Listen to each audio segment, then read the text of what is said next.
Assalamualaikum warahmatullahi wabarakatuh. Kami dari kelompok 5, mata kuliah Al-Quran Hadis, akan menjelaskan materi tentang nasih mansukh. Pengertian nasih mansukh. Secara bahasa, nasih berarti menukil atau menyalin seperti dalam ungkapan nasaktu Alkitab. Artinya, saya menyalin buku dan diartikan dengan menghapus. Manaqolil Al-Katam dalam kitabnya Mabahis fi Ulumil Quran menjelaskan secara istilah nasih adalah penghapusan hukum syara atau hukum apapun secara mutlak dengan hukum syara yang lain, sedangkan pengertian mansukh adalah objek atau hukum yang dihapus. Beliau menyontohkan dengan mengambil permasalahan penghapusan hukum wasiat oleh hukum warisan.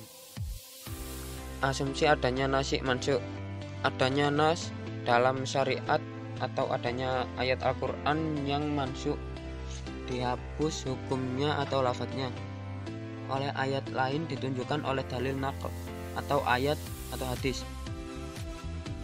Dalil akal dan ijma' sebagai berikut. Yang pertama, dalil naql. Firman Allah Azza wa Jalla, apa saja ayat yang kami naskan atau hapuskan. Surat Al-Baqarah ayat 106. Yang kedua, dalil akal. Syekh Muhammad bin Shalih Al-Utsaimin rahimahullah berkata, nas boleh terjadi menurut akal dan nyata terjadi menurut syariat. Yang ketiga, dalil ijma'.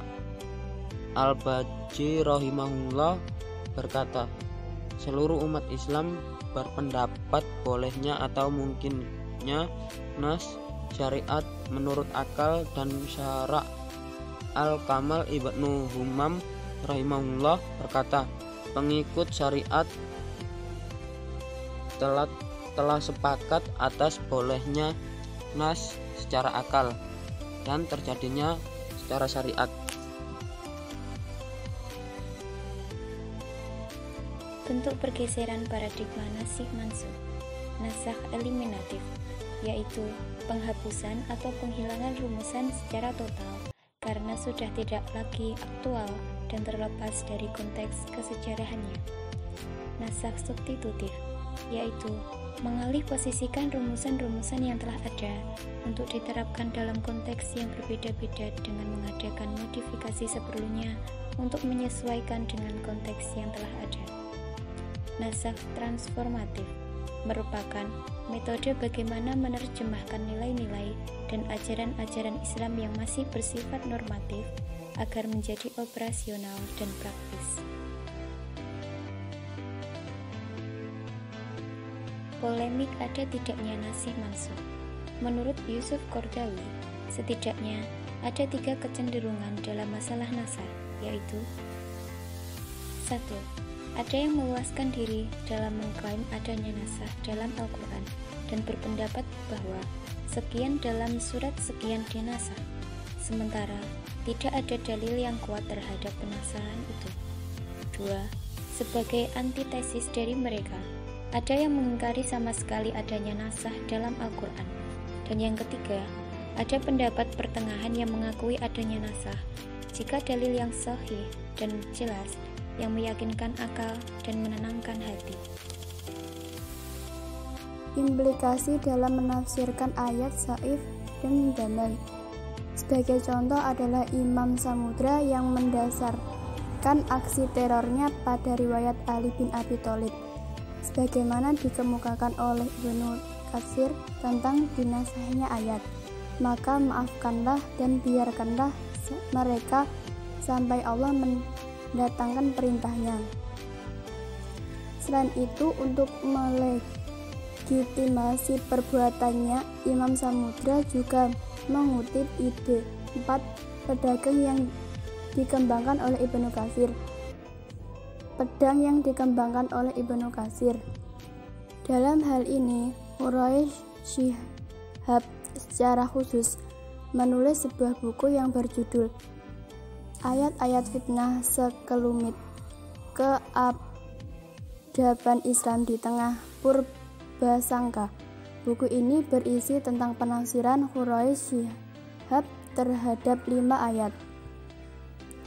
Syekh Nawawi Al-Batani mengakui adanya nasih dan mansuh antara ayat Al-Quran dalam arti adanya ayat Al-Quran yang menghapus dan membatalkan ayat yang lain. Ini terlihat ketika beliau menafsirkan Quran surat Al-Baqarah ayat 106 dan surat Al-Nahl ayat 101. Contoh dalam penafsiran Al-Quran. Yang pertama, tafsir tahlili. Tafsir tahlili adalah mengkaji ayat-ayat Al-Quran dari segala segi dan maknanya, ayat demi ayat dan surat demi surat, sesuai dengan urutan dalam Mushaf Ustamani. Metode ini dibagi menjadi 7 jenis, yaitu tafsir bi al-majhur, tafsir bi al-ra'i, tafsir sufi, tafsir fikih, tafsir falsafi, dan tafsir adabi. Yang kedua, tafsir ijmali. Tafsir ijmali yaitu penafsiran Al-Quran dengan uraian singkat dan global, tanpa uraian panjang lebar. Yang ketiga, tafsir muharram. Tafsir muharram metode yang ditempuh seseorang mufasir dengan cara mengambil sejumlah ayat Al-Quran, kemudian mengemukakan penafsiran para ulama terhadap ayat-ayat itu, dan mengungkapkan pendapat mereka serta membandingkan segi-segi dan kecenderungan masing-masing yang berbeda dalam menafsirkan Al-Quran. Yang keempat, tafsir maudhui atau tematik. Tafsir maudhui yaitu metode yang ditempuh seorang mufasir dengan cara menghimpun seluruh ayat-ayat Al-Quran yang berbicara tentang suatu masalah atau tema, serta mengarah kepada suatu pengertian dan satu tujuan. Sekian penjelasan dari kelompok kami. Ada kurang lebihnya kami mohon maaf. Wassalamualaikum warahmatullahi wabarakatuh.